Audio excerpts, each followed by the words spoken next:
Members, the next bill on the calendar is HJR 161. The Senate companion is over and eligible. Chair lays out on second reading SJR 37. Clerk will read the bill. SJR 37 by Birdwell, proposing a constitutional amendment clarifying that a voter must be a United States citizen. Ms. Noble.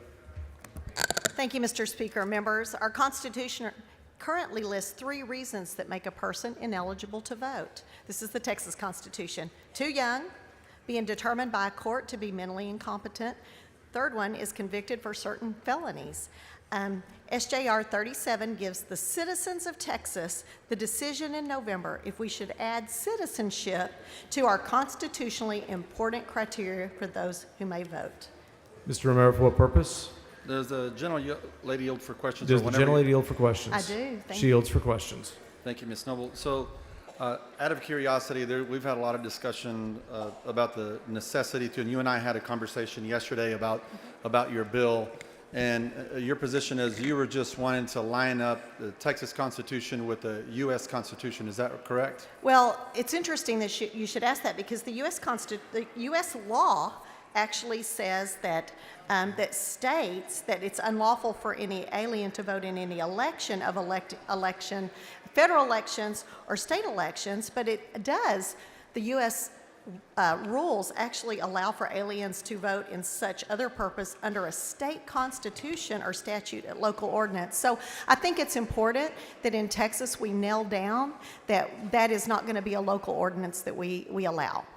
Yeah, and you and I brought up a point that there may be folks that are here that are lawful permanent residents, green card holders as an example, and may have no intent of ever moving back to their home country. Maybe they're just too old and don't want to go through the citizenship process and own homes here. And those folks have been paying taxes for a long time. Your legislation now would make it impossible for them to ever bond. Let's say, for example, there's a bond election to raise someone's taxes, and they want to vote no. We don't want our taxes raised. We don't want a new school board capital bond package, so we want to vote no. So because of this SJR, that would no longer be an opportunity for those folks here in Texas. Is that correct? Well, currently it's not actually allowed in our state law, but this would make it also in our state constitution. And you know, when you are permanently here and you take the oath to become a citizen, it means something, and it's really very special to be able to vote as a citizen. And so we're reserving that right for citizens. Yeah, you're not necessarily saying that someone that hasn't had the opportunity, to become a citizen isn't, as some of the beautiful speeches we heard on the floor in the last couple of days here, just as loyal to this country. They're loyal to this country, but in this case, the individual here will never again. Just to reiterate that point. Your point is they should never have an opportunity to vote. Only U.S. citizens will vote. Is this your idea of promoting more to become U.S. citizens here? Yeah, you and I, most people in the room don't know that you and I are probably 2 of the few people in this room that have actually sponsored a non-relative to come and be here in the United States. And I think you and I, the people that we sponsored, both were just so excited to be working towards citizenship, and so we do want to encourage that. So you're in your position in filing this. This is not in response to your belief that there's any facts to undocumented people voting. Is that correct? I worked as an election judge for 20 years in Collin County. I probably have more experience in that than most people in this room, and I never was concerned that undocumented people were voting in my polling places. It never, ever came up. Yeah, and that's the discussion we had in the lounge yesterday, that you don't believe that folks that are that are not U.S. citizens, because of the protections we put in place, are not voting in Texas. Is that correct? I have not seen that. I have not seen that in my experience. Yeah. So, and so that's not the reason why you filed this bill. That's not what you said in the layout. No. That's not your intent. That is not my intent. Thank you for asking that. I appreciate it. All right. Thank you, Chairman. Comments for what purpose? Mr. Speaker, would the gentlelady yield for some questions? Does the gentlelady yield for questions? I'd be happy to. She yields. Representative Noble, thanks so much for taking the time to do this. I can appreciate your intent here, but I believe you stated that the purpose of this constitutional amendment is to ensure that our local counties or municipalities do not allow undocumenteds to vote. Is that correct? No, I did not say anything about undocumented at all. Okay, In you could fact, what correct we're me. talking about are people that are that very well probably are here legally, but not yet citizens. Okay, not yet citizens. Not yet citizens. Have you, and it is your position here today that that is not yet a part of Texas law? No, our current law is in our code that is not allowed right now. I just think that it's time for us to let the citizens of Texas decide if they want it to also be in the Constitution. Are you aware of any, I guess, local municipalities or counties that are even attempting to allow non-citizens to vote? Not in Texas, but it has certainly happened in other parts of the United States. Okay, And so that's a problem that isn't happening here, correct? no, but it has already happened in other parts. And I wouldn't say it's a problem. It's a local decision, and this should be a local decision to Texas. Okay. And so, unlike Maryland and Vermont and California and, again, the District of Columbia, I think that we should make it clear that our intent is to have citizens voting on even our local elections. Have you, in drafting this legislation, have you reviewed the current Texas Secretary of State's website in regards to this issue? I have not. Are you aware that the current, as we stand here today, the current Secretary of State's website makes it very clear who can and who cannot vote in the state of Texas? I am aware of that. Again, I read to you the 3 things that are in the Constitution right now, and that might lead someone to believe that because we list those 3 things, that those are the only important things. And I think our Constitution nails down pretty clearly what's important to us as Texans, and I think that we should include Then that you in are that aware Constitution. the Secretary of State already makes absolutely crystal clear that according to the Texas Constitution, Article 6, Section 2, the Texas Constitution, our Secretary of State says, declares only those individuals who are citizens of the United States shall be deemed a qualified voter of the state.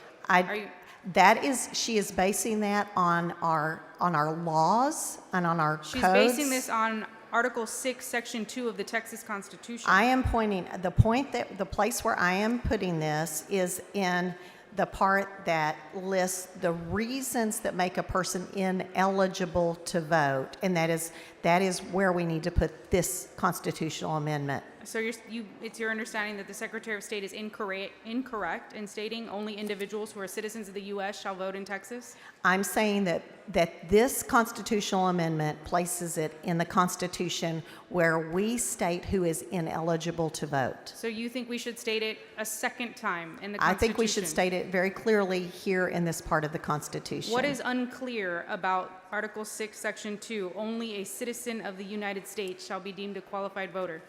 What is unclear about that? I think that what we're trying to do here is to make it clear who is ineligible to vote. Does that not make it clear only U.S. citizens shall be deemed qualified voters of the United States? Is that unclear? I think that what we're doing here is making sure that our Constitution is very clear on who is ineligible to vote.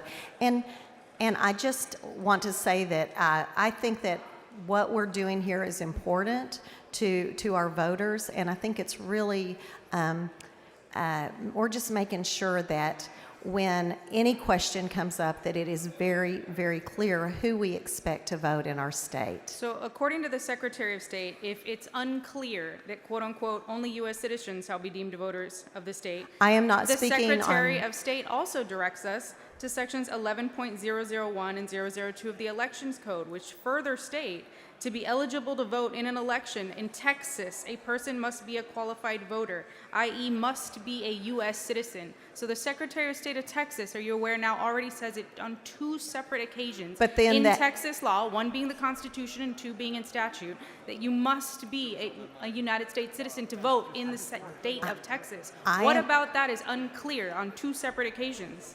The code is easily changed, as we know in here. We do that every day to update it. And so the Constitution is much harder and more clearly stated, and that's what we need to do today. Okay, so aside from Article 6, Section 2, aside from Sections 11 of the Election Code, are you aware that the Secretary of State also, on a third occasion, points you to Section 13 of the Texas Elections Code, which Again, states that code. which states to be eligible to register as a voter in Texas, a person must be a United States citizen. That is now 4 separate occasions in Texas law, both the Constitution and the statute, that she stated that. Is that unclear to you? So what we are doing here today is making clear under the federal statute Because who the is prior ineligible. 4 I'm sorry, instances it's were my not turn clear? to. I'm sorry, I let Go you ahead. finish your question, Go so ahead. let me finish mine.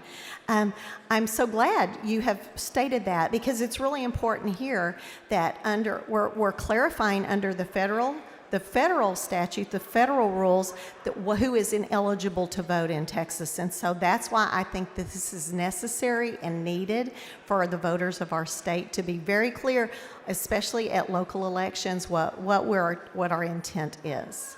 So speaking again to intent of the Texas legislature and the voters, aside from Article 6, Section 2 of the Texas Constitution, are you aware that the Secretary of State points you to a 5th portion of the code in Section 20 of the Texas Elections Code, which states, voter registration agencies should only provide voter registration applicants to United States citizens in the state of Texas. So we Again- now, the Secretary of State has stated on 5 separate occasions in crystal clear English language, both in the Constitution and in statute, that you must be a U.S. citizen to vote here. You're now saying Texas should spend time, money, thousands of dollars, hundreds of thousands of dollars to put this on a ballot a 6th time because it's your contention here today that it is unclear I'm what sorry. Texas feels about non-U.S. citizens voting in the state of Texas. Code is never on the constitutional amendment. You said it was Again, the 6th time. Article but 6, Section again, 2 of the Texas Constitution. Again, we are making clear under this federal law who is ineligible to vote in Texas. And so we're just absolutely giving our voters in November the opportunity to make that clear. Respectfully, Representative Noble, you don't feel like this is a repetitious, redundant, and repetitive initiative of government here where we are senselessly wasting time doing things that the code and the Texas Constitution already make absolutely crystal clear. We change the code every single day in here. That's why we have so many bills that we're hearing and that they're so important to all of us. And it's very simple to change 6 parts of code in one single bill. We do it every day. Respectfully, under Article 6, Section 2 of the Texas Constitution, which states, only a U.S. citizen shall be deemed eligible to vote in Texas, with that being the Constitution in the United States, how in the world is a local municipality going to pass a law, an ordinance, allowing a non-citizen to vote, knowing that this is the law in the state of Texas today? How are they going to do that in light of our current Texas Constitution? Again, we are very, very clearly explaining who is ineligible to vote, and we're adding that to the Constitution. It is Respectfully. different, and I know, I understand where you're coming from, but I disagree that it's unnecessary. I think it's absolutely necessary for clarity under that federal statute. Again, maybe you didn't understand my question. No, I understood. How could a local municipality enact an ordinance to allow a non-citizen to vote right now when the current Texas Constitution says only a United States citizen shall be deemed a qualified voter in the state of Texas? How could they do that? I hate to talk about other states, but there was another state that did that And I'm on a gonna ask you local to stay level. on your- Well, that on is Texas that in you our asked me. Constitution. You asked me how it could happen, and it happened in another state. But how could it happen and here? Their Supreme Court of that state overturned that part of the Constitution. I want to make sure that it's crystal clear to anyone that wants to change the way they do things locally that we absolutely, that citizens only may vote and that non-citizens are ineligible to vote. You may think that's belt and suspenders, but I believe it's absolutely necessary for clarity. Respectfully, Representative Noble, I think that's the purpose of DOJ. Thank you. I move passage. Ms. Gonzalez to speak in opposition.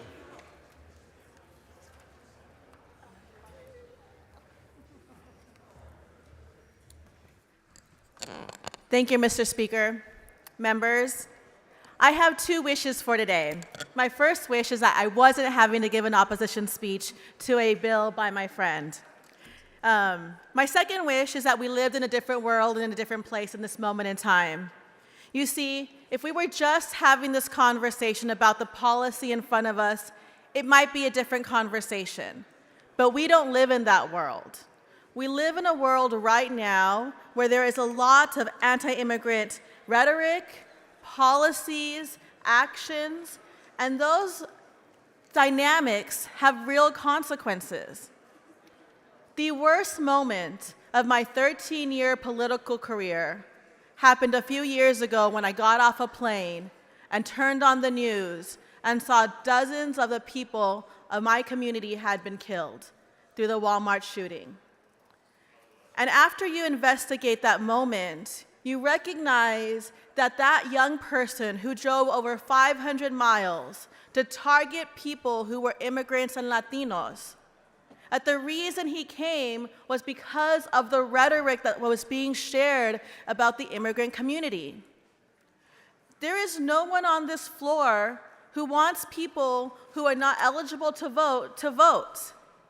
What we do have concerns about, or what I have concerns about, is creating another avenue that can continue to perpetuate these conversations.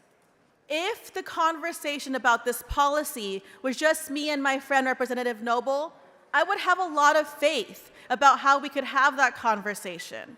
But what terrifies me, because I've seen the ultimate consequences of what happens in this conversation when it leaves this chamber. When it leaves this chamber, other groups take this avenue and manipulate it for other causes. And I have seen firsthand what that looks like and what that means. Here's the truth. We don't need this bill if you are concerned about this issue. We have all the belts and suspenders. And as a policy-making body, we shouldn't have duplicative governance. We have federal laws. We have state laws. So why do we need this law, this HJR, that would create a possibility for us to have a conversation that isn't as welcoming as I know our Texas could and should be? I have the most respect for Chairwoman Noble. I really believe in her heart, and it has nothing to do with the goal in which she is trying to do, but everything to do with the fact that at some point we have to say, enough is enough. When do we stop scapegoating immigrant communities for things that are not happening? When do we make sure that we are the Texas that has the values of inclusivity and love and compassion? And so for that, I urge you to either white light or vote no on this HJR, with all respect. Chair recognizes Ms. Noble to close. Speaker. Comments for what purpose? Mr. Speaker, I rise to issue a point of order surrounding background and purpose, Rule 4, Section 32C1, given that the background and purpose is substantially misleading. Bring your point of order down front.